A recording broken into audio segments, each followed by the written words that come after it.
بہر غفلت یہ تیری ہستی نہیں، بہر غفلت یہ تیری ہستی نہیں، دیکھ جنت اس قدر سستی نہیں۔ بہر غفلت یہ تیری ہستی نہیں، دیکھ جنت اس قدر سستی نہیں۔ راہ گزر دنیا ہے یہ بستی نہیں، کر لے جو کرنا ہے آخر موت ہے۔ تیری فیاضی نے ذروں کو بنایا آفتاب، تیری فیاضی نے ذروں کو بنایا آفتاب، بن گئے اونٹوں کے چرواہے زمانے کے امام۔ کی محمد سے وفا تو نے تو ہم تیرے ہیں، کی محمد سے وفا تو نے تو ہم تیرے ہیں، یہ جہاں چیز کیا لوح و قلم تیرے ہیں۔ دنیا کی ہر چیز فانی دیکھی، دنیا کی ہر چیز فانی دیکھی، جو آگے نہ جائے بڑھاپا دیکھا، جو جا کے نہ آئے جوانی دیکھی۔ دنیا کی ہر چیز فانی دیکھی۔ رنگ و خوشبو صبا چاند تارے گرن، پھول شبنم شفق آپ جو چاندنی، تیرے دلکش جوانی کی تکمیل میں حسن فطرت کی ہر شے کام آ گئی۔ دل میں لگا کے ان کی لو، دل میں لگا کے ان کی لو، کر دے جہاں میں نشر ذو، دل میں لگا کے ان کی لو، کر دے جہاں میں نشر ذو۔ شم میں تو جل رہی ہیں ہر سو، بزم میں روشنی نہیں۔ سامعین گرامی، اللہ کا کرم احسان ہے جس نے ہمیں کچھ وقت کے لیے اپنے گھر میں آنے کی توفیق عطا کی اور دین کی کچھ تھوڑی بہت بات سننے کی توفیق عطا کی۔ اللہ کی شکر ان نعمتوں پہ جو نعمتیں روزہا روز سے، سالہا سال سے اور برسوں اور صدیوں سے ہمیں مل رہی ہیں، میسر ہیں، اور شکر ان تمام نعمتوں پہ جو انبیاء علیہ السلام کو عطا فرمائیں، اور شکر ان تمام نعمتوں پہ جو انبیاء کے بعد نبی کی ایک جیت قسم کی اور اونچے درجے کی جماعت صحابہ کرام رضی اللہ اجمعین ان پر نازل فرمائیں۔ وہ برکات اللہ نے بعد میں آنے والے لوگوں کو بھی عطا فرمائیں، تابعین، تبع تابعین، علماء صلحاء امت، محدثین، مفسرین، مبلغین، مصلحین، فقیر، خانقاہی لوگ، مدارس اور مساجد کے احبہ جتنے بھی ہیں، سب کو اللہ نے عطا فرمائیں۔ تو اللہ کی نعمتیں جتنا شکر ادا کیا جائے تھوڑا ہے۔ فرمایا کہ یہ قرآن کریم اونچے درجے کی کتاب ہے، شعبان کا پہلا جمعہ ہے۔ نبی نے ارشاد فرمایا کہ اللہ ہمیں شعبان اور رمضان سے ہوتے ہوئے رمضان تک پہنچا، ہمیں شعبان سے گزرتے ہوئے رمضان تک پہنچا، تاکہ ہم تیری رحمتوں اور برکتوں کے مہینے میں داخل ہو کے تیری رحمتیں سمیٹنے والے بن جائیں۔ اللہ نے اس مہینے کو بھی فضیلت دی ہے، بہت اونچے درجے کی فضیلت دی ہے۔ آنے والے جمعے میں انشاءاللہ ان کا تذکرہ کروں گا۔ اللہ نے اس مہینے میں ایک ایسی رات عطا کی ہے جو بہت ہی اونچے درجے کی رات ہے۔ تو فرمایا کہ یہ مہینہ برکتوں والا ہے، اس مناسبت سے، اور آنے والا مہینہ قرآن کریم کا اور رمضان کا ایک چولی دامن کا ساتھ ہے۔ ابتدا شعبان سے ہوتی ہے، انتہا رمضان کے آخری دن پہ ہوتی ہے، بڑی برکتوں والے مہینے ہیں۔ فرمایا کہ قرآن کریم ہی کی فضیلت میں کچھ عرض کرنا اللہ سے دعا ہے، اللہ صحیح کہنے کی توفیق عطا کرے۔ قرآن کریم ایک ایسی کتاب ہے، الف لام میم ذالک الکتاب لا ریب فیہ ھدی للمتقین۔ فرمایا کہ الف لام میم حروف مقطعات میں سے ہے جن کے معنی مطالب اللہ کو معلوم ہیں۔ والراسخون فی العلم، جو علم میں رسوخ رکھنے والے ہیں ان کو اس بارے میں علم ہے، ہر ایک شخص کو ان کا معنی مطالب کا کچھ پتہ نہیں ہے۔ اللہ رب العزت نے جو علم عطا کیا ہے اس علم کے اعتبار سے کچھ لوگ معلوم کر سکتے ہیں، ہر ایک کو علم نہیں دیا۔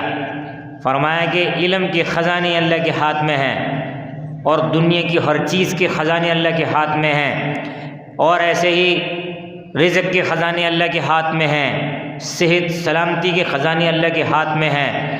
فرمایا کہ العلم نور من نور الہی، فرمایا علم ایسا نور ہے جو اللہ کے نور سے مستفیض ہے، اللہ نور السماوات والارض مثل نورہ کمشکات فیہا مصباح المصباح فی زجاجہ الزجاجۃ کأنہا کوکب دری یوقد.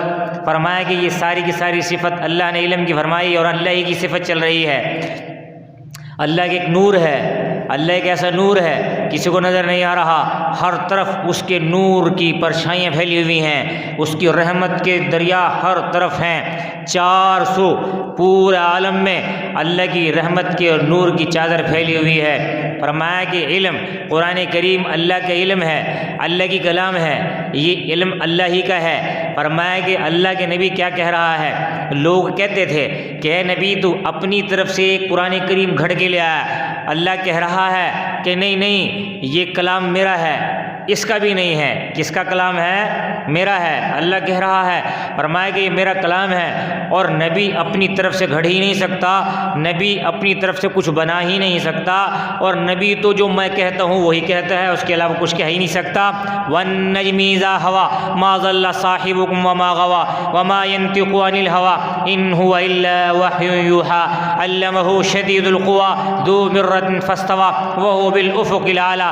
فرمایا قسم ہے ستاروں کی، فرمایا کہ یہ جو نبی ہے یہ اپنی طرف سے کہنے والا نہیں ہے، جو اللہ نے وحی کی ہے وہی کہا. نبی نے تمام صحابہ کو بلایا کہ دیکھو بھائی ابھی تم کچھ نہ لکھا کرو، کچھ پتہ نہیں میں کیا کہہ دوں، اور پھر وہ اگر اچھا ہو تم پھر بھی لکھ رہے ہو، اچھا نہ ہو تب بھی لکھ رہے ہو. کچھ وقت گزرا، نبی نے پھر بلایا، فرمایا میرے صحابہ جو میں کہتا ہوں لکھ لیا کرو. فرمایا کہ اللہ کے نبی آپ غصے کی حالت میں ہو تب بھی؟ کہ ہاں غصے کی حالت میں تب بھی. فرمایا کہ میں غصے کی حالت میں ہوں تب بھی میں ٹھیک ہی بولتا ہوں، میری زبان سے اللہ تعالیٰ خیر ہی نکلواتا ہے. غصے کی حالت میں بھی اور خیر کی حالت ہے، اور غصے کی حالت نہیں ہے تب بھی میری زبان سے خیر ہی نکلتی ہے. فرمایا کہ سب سے پہلے یعنی قرآن کریم کی آیت نازل ہوئی، فرمایا کہ ذالک الکتاب لا ریب فیہ ھدی للمتقین، یہ ایسی کتاب ہے اس میں شک کی ذرہ برابر گنجائش نہیں ہے اور ہدایت ہے للمتقین. متقی کون ہیں؟ اللہ سے ڈرنے والے ہیں. متقی کون ہیں؟ اللہ کی ماننے والے ہیں. متقی کون ہیں؟ جو اللہ کی بات کو لے کے ملکوں قریہ قریہ بستی بستی جانے والے ہیں. فرمایا کہ ھدی للمتقین، قرآن کریم کہہ رہا ہے کہ یہ ہدایت ہے ان لوگوں کے لیے جو اللہ سے مانگنے والے ہیں، اللہ سے ڈرنے والے ہیں، اللہ کی ربوبیت کو مان کے اور اس کے خوف کو خوف سمجھتے ہوئے اور عمل میں لگنے والے ہیں، اعمال میں لگنے والے ہیں. فرمایا کہ وہ کون لوگ ہیں؟ فرمایا نبی کے قریب بیٹھنے والوں وہ جماعت اونچے درجے کی ہے، نبی کے ساتھ بیٹھنے والے وہ جماعت اونچے درجے کی ہے. فرمایا ھدی للمتقین وہی ہیں جو نبی کے قریب بیٹھنے والے ہیں. ہدایت یافتہ لوگ وہ ہیں جنہوں نے نبی کی بات کو لیا ہے، نبی کی بات کو لے کے اپنی سینوں میں جگہ دی ہے، اور پھر نبی کی بات لے کے قریہ قریہ بستی بستی ہر کوچہ کوچہ گلی گلی گئے ہیں اور اس نبی کی دین کی دعوت کو پھیلایا ہے، اور اس نبی کی دین کی دعوت کو لے کے گئے ہیں. ان الدین عند اللہ الاسلام، یہ پوری دنیا کے اندر یہ دین اسلامی اونچے درجے کا دین ہے، اس کے علاوہ کوئی دین ایسا نہیں ہے. فرمایا یہ ایسا دین ہے، پہلی توریت آئی اس کے سارے حکموں کو منسوخ کیا، زبور آئی اس کے سارے حکموں کو منسوخ کر دیا. فرمایا کہ پھر انجیل آئی، فرمایا سارے کے سارے حکموں کو منسوخ کر دیا. فرمایا کہ یہ ساری کی ساری چیزیں کیا ہیں؟ فرمایا اللہ نے قرآن کریم نازل فرمایا ہے، اور یہ قرآن کریم ایسا ہے کہ پہلی امتوں کی ساری کتابوں کی سارے حکموں کو معطل کر دیا، اور پھر یہ کتاب نازل فرمائی. اقرا، فرمایا پڑھیے، اقرا، فرمایا پڑھیے، ما انا بقاری، نبی فرما رہے ہیں مجھے نہیں آتا، میں تو پڑھا ہوا ہوئی نہیں. فرمایا غار ہرا پہ جو پہلی وحی نازل ہوئی، پھر جبرائیل السلام کہہ رہے ہیں اقرا، پڑھیے، اقرا، فرمایا ما انا بقاری، مجھے آتا ہی نہیں ہے. فرمایا جبرائیل السلام نے نبی کو بالکل ایسے کہ گلے لگایا اور دبایا، اور پھر اس کے بعد فرمایا اقرا، فرمایا نبی نے پڑھنا شروع کیا. اقرا بسم ربک الذی خلق، خلق الانسان من علق، اقرا وربک الاکرم الذی علم بالقلم. سب سے پہلے وہی نازل ہوئی. فرمایا پڑھیے، پڑھنے کی نازل ہوئی ہے، پڑھنے کی لکھنے کی نہیں ہے. پڑھنے کی نازل ہوئی، فرمایا الذی علم بالقلم، سکھایا ہے قلم سے، علم بالقلم، نون والقلم وما یسطرون، کس قلم ہے، فرمایا قسم ہے اس قلم کی جو لکھ رہا ہے، فرمایا کہ قلم، لو قلم کرسی یہ 3 ہیں، یہ 4 نہیں ہیں، فرمایا کہ اللہ رب العزت کے حکموں کو لکھنے کے لیے اللہ نے قلم بنایا ہے، اس قلم کی ڈیوٹی ہے لکھنا۔